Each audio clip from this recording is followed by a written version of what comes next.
You mentioned in one of your last talks that petroleum wasn't what we thought it was, that it wasn't a fossil fuel, that it didn't come from fossil animals. Yeah. Is it just a mineral? Is it a mineral like any other mineral? Is that how it, what would you say? What's the origin of You see, petroleum? when they first found petroleum, because they were beginning to make motors and needed on axles or wheels on railroad trains and all that sort of thing, and remember, trains started in the beginning of the 19th century, then oil went from just a lubricant to a fuel, and it made it valuable. And Rockefeller happened to be the smartest man in the business at the time, but he made most of his money, or much of it, off the transport of the petroleum as well as selling it. But one thing they realized was, because oil is putting a price on oil is like putting a price on a pail of water. You know, no initial cost. It's in the ground, and in those days they were, some of it, almost what you'd call surface mining the oil. They didn't go down deep. So in order to get the price up, they hit on the idea that they would have to make it appear to be scarce. That after we take the next few barrels out, we're probably going to have to close as well. You know, that kind of thing.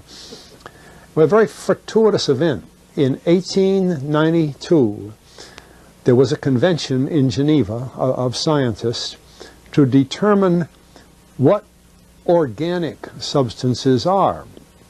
Well, the definition of organic is a substance with hydrogen, oxygen, and carbon.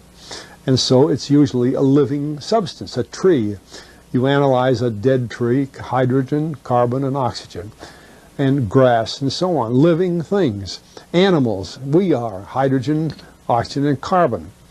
So at this Geneva Convention, Rockefeller took advantage of sending some scientists over who said, oil, petroleum, is hydrogen, oxygen, and carbon.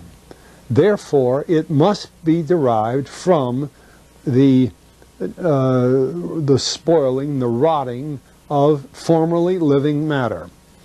And playing the game properly, when this scientific convention was over, they defined oil as the residue from formerly living matter. Well, that makes it a fossil fuel. I don't know why they decided to use the word fossil, but it says formerly living matter, it's fossil. Well, of course, today, and another thing we should know is that there has never been a fossil, a real fossil, found below 16,000 feet. And you can't argue at 16,000 there's a level line, because someplace the ground sinks and so on. But 16 is what the scientists say, 16,000. We mine oil, or we drill for oil, at 30,000, 33,000, 28,000 every day of the week. So right there we rule it out that it isn't fossil fuel. It's called fossil fuel for the minds of the public to feel that it is an asset that is running out, being depleted. We talk about depletion allowance, which is a lot of, you know. And actually, if you know the world's oil supply, you know that it is not going to run out for an awfully long time. It is the second most prevalent liquid on Earth. And we haven't begun to dig. Well, with all that background, you see, the people in charge of the petroleum business, for perfectly reasonable business things, like any other man in the business, wants to keep his price as high as he can get away with. And the way to do is just say, well, there's no more. The last barrel is going to cost $1,000, and then it's all done. And they preach that stuff. What bothers me is that in geology books, it's in there. The geologists say it's a fossil fuel. They've been bought. I mean, I went to a 4-year federal staff energy seminar run by the government of the United States during the so-called energy crisis. I was the participant that represented the railroad industry. The airline industry was there. Every AA, administrative assistant of senators and congressmen, was there. The CIA was there, the Defense Department was there, the State Department was there.